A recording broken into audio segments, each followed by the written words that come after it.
ಅಪಘಾತ, ಬೈಕ್ ಸವಾರ ಸಾವು. ವಿಜಯನಗರ ಹೋಳಿ ಹಬ್ಬ ಸಂಭ್ರಮಿಸಿದ ಆಚರಣೆ ದಿನದಂದು ಬುಧವಾರ 2 ಬೈಕ್ ನಡುವೆ ಭೀಕರ ರಸ್ತೆ ಅಪಘಾತ ಸಂಭವಿಸಿ ಬೈಕ್ ಸವಾರ ಸ್ಥಳದಲ್ಲಿ ಸಾವನ್ನಪ್ಪಿರುವ ಘಟನೆ ಹೊಸಪೇಟೆ ತಾಲೂಕಿನ ಗೋಪಿನಾಥ್ ಸ್ಕೂಲ್ ಪಕ್ಕದ ಹೈವೇ ರಸ್ತೆ ಕನಕ ವೃತ್ತದಿಂದ ಹೂಡಾ ಕಚೇರಿ ಮಧ್ಯಭಾಗದಲ್ಲಿ ಬಳಿ ನಡೆದಿದೆ. ವಿಜಯನಗರ ಜಿಲ್ಲೆಯ ಹೊಸಪೇಟೆ ಪಟ್ಟಣದ ನಿವಾಸಿ ವೀರಾಂಜನೇಯ ಅಪಘಾತದಲ್ಲಿ ಮೃತಪಟ್ಟವರು ಹಾಗೂ ಕೆಟಿಎಂ ಮೋಟಾರ್ ಸೈಕಲ್ ಮಂಜುನಾಥ್ ಹಿಂದೆ ಕುಮಾರ್ ಎಂಬುವರನ್ನ ಕೂಡಿಸಿಕೊಂಡು ತನ್ನ ಮೋಟಾರ್ ಸೈಕಲ್ ಅನ್ನು ಅತಿವೇಗ ಹಾಗೂ ಅಜಾಗರೂಕತೆಯಿಂದ ಚಲಾಯಿಸಿಕೊಂಡು ಬಂದು ವೀರಾಂಜನೇಯರವರ ಸ್ಕೂಟರ್ಗೆ ಡಿಕ್ಕಿ ಹೊಡೆಸಿ ಅಪಘಾತಪಡಿಸಿದ್ದರಿಂದ 2 ಬೈಕ್ನಲ್ಲಿದ್ದವರು ಕೆಳಗೆ ಬಿದ್ದು ಅಪಘಾತವಾಗಿದ್ದು, ಈ ಅಪಘಾತದಿಂದ ಸೈಟರ್ ಚಾಲಕ ವೀರಾಂಜನೇಯರವರಿಗೆ ತಲೆಗೆ ಭಾರೀ ರಕ್ತಗಾಯವಾಗಿ ಮೂಗಿನಲ್ಲಿ ರಕ್ತ ಬಂದು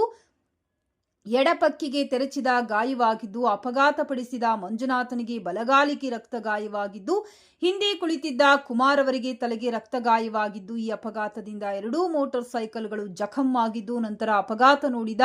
ಪೆನ್ನಾ ಓಬಳೇಶ್ ಮತ್ತು ಹೊನ್ನೂರಪ್ಪ ಸೇರಿ ಗಾಯಗೊಂಡವರನ್ನ ಒಂದು ಆಟೋದಲ್ಲಿ ಹಾಕಿಕೊಂಡು ಹೊಸಪೇಟೆ ಸರ್ಕಾರಿ ಆಸ್ಪತ್ರೆಗೆ ಸಂಜೆ 4 ಗಂಟೆಗೆ ಕರೆದುಕೊಂಡು ಹೋಗಿ ತೋರಿಸಲು ವೈದ್ಯರು ಪರೀಕ್ಷಿಸಿ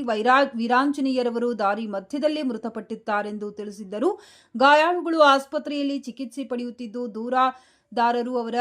ಮನೆಯವರೊಂದಿಗೆ ಮಾತನಾಡಿಕೊಂಡು ನಂತರ ಠಾಣೆಗೆ ಬಂದು ವೀರಾಂಜನೇಯರವರಿಗೆ ಬೈಕ್ ಅಪಘಾತಪಡಿಸಿ ಅವರ ಸಾವಿಗೆ ಕಾರಣರಾದ ಆರೋಪಿ ಮಂಜುನಾಥ್ ರವರ ವಿರುದ್ಧ ದೂರು ನೀಡಿದ ಮೇರೆಗೆ ಹೊಸಪೇಟೆ ಸಂಚಾರ ಪೊಲೀಸ್ ಠಾಣೆಯಲ್ಲಿ ಪ್ರಕರಣ ದಾಖಲಿಸಿ ಕ್ರಮ ಕೈಗೊಂಡಿದೆ.